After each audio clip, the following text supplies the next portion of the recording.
ఈ video click చేసిన వాళ్ళకి నా ధన్యవాదములు. ప్రతి ఒక్కళ్ళు చివరి వరకు ఈ వీడియోని చూడండి.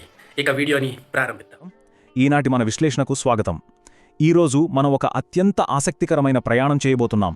శ్రీశైల క్షేత్రం, అలాగే ఆ దట్టమైన నల్లమల అడవుల్లో దాగి ఉన్న కాస్మిక్ మిస్టరీస్ గురించి మాట్లాడుకుందాం. ఇది కేవలం ఒక గుడి గురించిన చర్చ కాదు సుమా, మన ప్రాచీన విజ్ఞానం ఎంత అడ్వాన్స్డ్గా ఉండేదో తెలుసుకునే ఒక డీప్ ఎనాలసిస్. ఖచ్చితంగా ఇది మిమ్మల్ని ఆశ్చర్యపరుస్తుంది. డైవ్ చేద్దామా? అస్సలు ఈ విశ్వం ఎక్కడ మొదలవుతోంది, కాలం ఎక్కడ అంతమవుతుంది, ఇలాంటి బ్రహ్మాండమైన ప్రశ్నలు మానవజాతి ఎప్పటినుంచో అడుగుతూనే ఉంది కదా. అయితే ఇక్కడో క్రేజీ విషయం ఏమిటంటే, ఈరోజు మనం సైన్స్లో మాట్లాడుకుంటున్న బ్లాక్ హోల్స్ లాంటి కాన్సెప్ట్స్ని వేల సంవత్సరాల క్రితమే మనవాళ్లు అనంతమైన కాంతిస్తంభం లేదా కాస్మిక్ పిల్లర్ అనే భావనతో పోల్చారు. వినడానికి చాలా ఆశ్చర్యంగా ఉంది కదూ. అసలు జ్యోతిర్లింగం అంటే కేవలం ఒక పౌరాణిక కథ మాత్రమే కాదు. భౌగోళికంగా చూస్తే అది భూమి మీద ఉన్న ఒక హై ఎనర్జీ నోడ్, అంటే అడ్వాన్స్డ్ కాస్మిక్ గ్రిడ్ లైన్స్ అన్నీ కలిసే ఒక పవర్ఫుల్ పాయింట్ అన్నమాట. మన పూర్వీకులు శక్తిని, విశ్వాన్ని ఎంత పర్ఫెక్ట్గా అర్థం చేసుకున్నారో చెప్పడానికి ఇదొక బెస్ట్ ఎగ్జాంపుల్.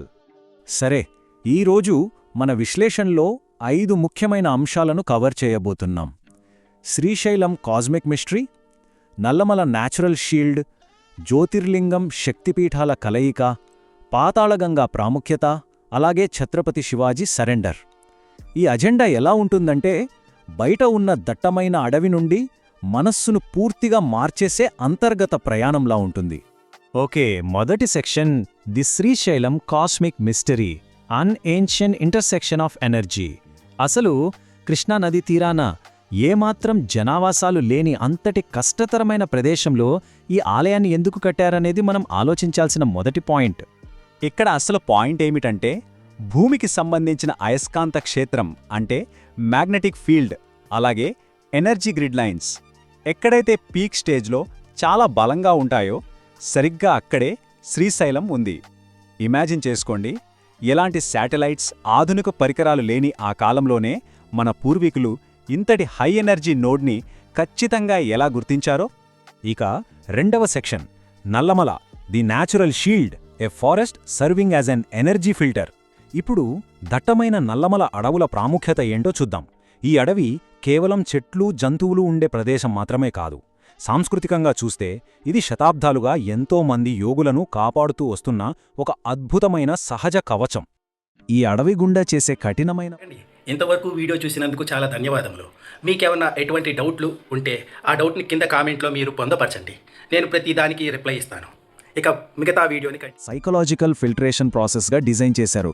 అంటే కొండలు దాటేటప్పుడు కలిగే విపరీతమైన శారీరక అలసట వల్ల మనిషిలోని అహంకారం, కోపం లాంటివి నెమ్మదిగా కరిగిపోతాయి. ఆ కష్టాన్ని దాటుకుని వెళ్లిన మనస్సు ఆటోమేటిక్గా ఒక మెడిటేటివ్ స్టేట్లోకి, అంటే ప్రశాంతమైన ధ్యాన స్థితిలోకి వెళ్ళిపోతుంది. ఇంకో ఇంట్రెస్టింగ్ ఫ్యాక్ట్ ఏంటంటే, నల్లమల కొండలోని రాళ్లకు ఒక స్పెషల్ క్వాలిటీ ఉంది. అవి కాస్మిక్ ఎనర్జీని అబ్జార్బ్ చేసుకుని మళ్లీ తిరిగి రేడియేట్ చేస్తాయి.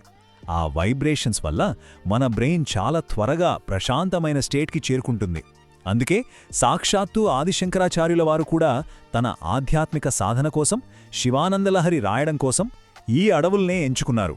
మూడవ సెక్షన్ జ్యోతిర్లింగ అండ్ శక్తిపీఠం, the core balance of the universe.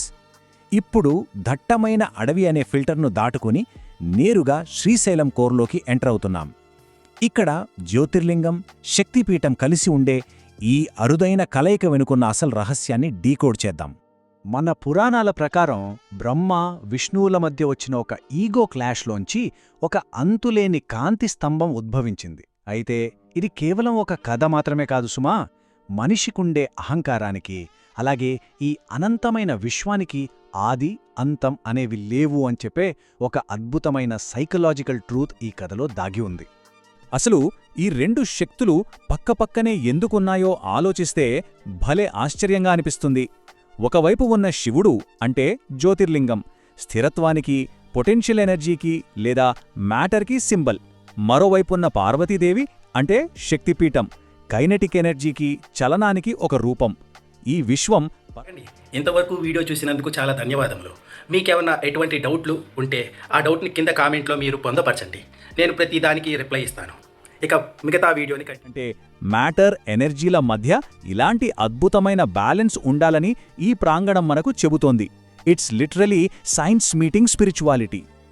Next 4వ section, Patalaganga, river of life, cleansing the mind and body. కొండపై నుండి 100 అడుగుల కిందకు ఆ లోయలోకి పాతాళగంగ వైపు వెళ్లే ప్రయాణం అక్షరాల మనం జీవితంలో ఫేస్ చేసే ఎత్తుపల్లాలకు ఒక సింబాలిక్ మెటఫర్ లాంటిది. ఆ కిందకు దిగి నీళ్లలో మునక వేయడమనేది ఉత్త నమ్మకం మాత్రమే కాదు, దర్శనానికి ముందు మనిషి మనస్సును ప్రశాంతంగా మార్చే ఒక mind blowing human management strategy. Patalaganga నీరు ఎన్నో ఆయుర్వేద మూలికల వేళ్లను తాకుతూ వస్తుంది కాబట్టి శరీరంలోని టాక్సిన్స్ అన్నీ పోతాయి. ఆ కష్టమైన ప్రయాణం వల్ల మెంటల్ స్ట్రెస్ కూడా మొత్తం వాషౌట్ అయిపోతుంది. నది ఎన్నో ఆటంకాలను దాటుకుంటూ వెళ్లి సముద్రంలో కలిసినట్టే మనం కూడా కష్టాలను దాటుకొని దైవంలో లేదా ఆ అల్టిమేట్ సోర్స్లో లీనం కావాలి కదా. చివరిగా 5వ section, Shivaji's ultimate surrender, the dissolution of warriors ego. ఈ క్షేత్రం మానవ మనస్తత్వం మీద ఎలాంటి ఇంపాక్ట్ చూపిస్తుందో చెప్పడానికి చరిత్రలో జరిగిన ఒక పవర్ఫుల్ రియల్ లైఫ్ ఇన్సిడెంట్ని ఇక్కడ మనం ఖచ్చితంగా చూడాలి. 1677వ సంవత్సరంలో ఛత్రపతి శివాజీ మహారాజ్ శ్రీశైలానికి వచ్చారు. వరుస యుద్ధాల వల్ల ఆయన అప్పటికే విపరీతమైన మానసిక ఒత్తిడిలో ఉన్నారు. ఎప్పుడూ కత్తిపట్టి యుద్ధరంగంలో నిలబడే అంతటి పవర్ఫుల్ డెసిషన్ మేకర్ మీద ఈ క్షేత్రంలోని కాస్మిక్ ఎనర్జీ ఎలాంటి ప్రభావం చూపించిందో వింటే మీకే ఆశ్చర్యం వేస్తుంది. ఊహించండి, ఒక పరాక్రమవంతుడైన మహావీరుడు. ఇంతవరకు వీడియో చూసినందుకు చాలా ధన్యవాదములు. మీకేమన్నా ఎటువంటి డౌట్లు ఉంటే ఆ డౌట్ని కింద కామెంట్లో మీరు పొందపరచండి. నేను ప్రతి దానికి రిప్లై ఇస్తాను. ఇక మిగతా వీడియోని సడన్గా ఒక కంప్లీట్ వైరాగ్యంలోకి వెళ్ళిపోయాడు. తన రాజ్యాన్ని, చివరకు తన తలని కూడా అమ్మవారికి అర్పించేయాలి అనిపించేంతలా మారిపోయాడు. దీన్ని బట్టి మనస్సులో ఎంత బలంగా పాతుకుపోయిన అహంకారాన్ని, ప్రాపంచిక బంధాలనైనా సరే ఆ క్షేత్రం ఎంత ఫాస్ట్గా కరిగించేస్తోందో అర్థం చేసుకోవచ్చు. It's a real game changer. ఆ అల్టిమేట్ సరెండర్ తర్వాత ఏం జరిగిందంటే ఆయన ఈగో పూర్తిగా జీరో అయిపోయింది. ఆ సమయంలోనే అమ్మవారు జోక్యం చేసుకుని ఆయనకొక క్లారిటీ ఇచ్చారని చరిత్ర చెబుతోంది. నీ కర్తవ్యం ఇంకా ముగియలేదు, ధర్మాన్ని రక్షించాలి అని ఆ వీరుడి మైండ్ సెట్ను పూర్తిగా రీసెట్ చేసి ఒక కొత్త ఫోకస్నిచ్చింది ఆ ఘట్టమే. సో ఇదంతా చూశాక మనం అర్థం చేసుకోవాల్సిన ఫైనల్ పాయింట్ ఏమిటంటే, శ్రీశైలం అనేది గుడ్డిగా వెళ్ళి వచ్చే ఒక ప్రార్థనా మందిరం కాదు. అది హ్యూమన్ పొటెన్షియల్ని, మనలో ఉన్న ఇన్నర్ ఎనర్జీని అన్లాక్ చేయడానికి మనవాళ్లు డిజైన్ చేసిన ఒక ప్రాచీన కాస్మిక్ లెబారెటరీ. దీని వెనుకున్న ఈ డీప్ సైన్స్ని, హిస్టరీని తెలుసుకుంటే మన పర్స్పెక్టివ్ మొత్తమే మారిపోతుంది కదా. ఇది నిజంగా ఆలోచించాల్సిన విషయం. ఎలాంటి మోడర్న్ టెక్నాలజీ లేని ఆ కాలంలోనే మన పూర్వీకులు ఇంత పర్ఫెక్ట్గా శక్తి కేంద్రాలను మ్యాప్ చేయగలిగారంటే మన చుట్టూ ఉన్న ఈ ప్రకృతిలో ఇంకెన్ని వందల వేల అద్భుత రహస్యాలు దాగి ఉన్నాయో కదా. ఈ ప్రశ్న మనల్ని మరింత అన్వేషించేలా చేస్తోంది.